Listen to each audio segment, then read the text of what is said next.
Childcare costs are through the roof, and having children's pushing families into financial difficulty.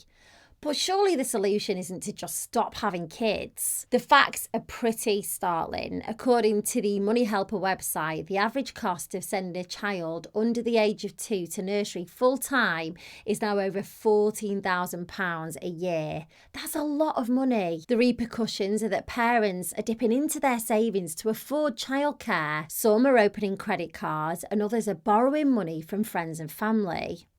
70% of mums have said that there's absolutely no point in going back to work financially. I totally understand and get this. I remember feeling exactly the same thing, because even though I'd worked so hard for my career for about 20 years, was it really worth going back? When I went back to work, I didn't even break even financially once all the bills and childcare had been paid. And I've got to be honest, it felt soul destroying.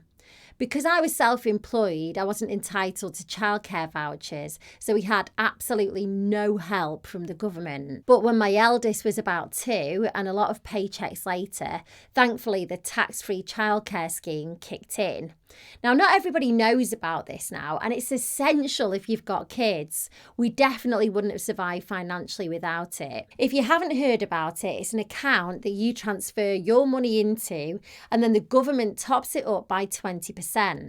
This was a welcome relief for me and my husband, and it took our childcare costs down from well over £1,000 to roughly around £850 a month. You can use a tax-free childcare for nursery costs or for childminders.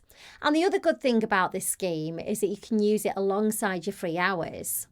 When your kids get older, it'll bring your costs down for things like after-school clubs and holiday clubs that accept it too. 6 years later, I'm still using it for both of my kids. You'll have to see if you qualify by going to the government's website, and I'll post that link just underneath this video. Your financial situation will dictate what you qualify for, but that webpage explains all of your options clearly so you can have a look and see which one applies to you. If you're thinking about getting pregnant, things are about to get a lot better financially for new parents.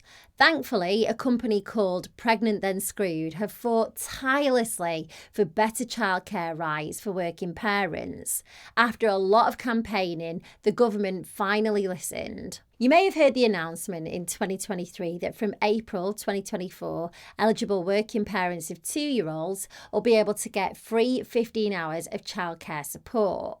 From September, the 15 hours will be extended to parents of children aged 9 months up to 3 years. The government hopes that by September 2025, all eligible working parents with children aged 9 months and upwards will have access to 33 hours of childcare a week. But I'm sure until it's all in black and white and on that government website that most people won't be relying on the fact that that's a given. Now, I don't want all of this to put you off having kids. Being a parent is wonderful. And if childcare costs ease up, like we've been promised, it'll make a lot of parents' life a lot easier.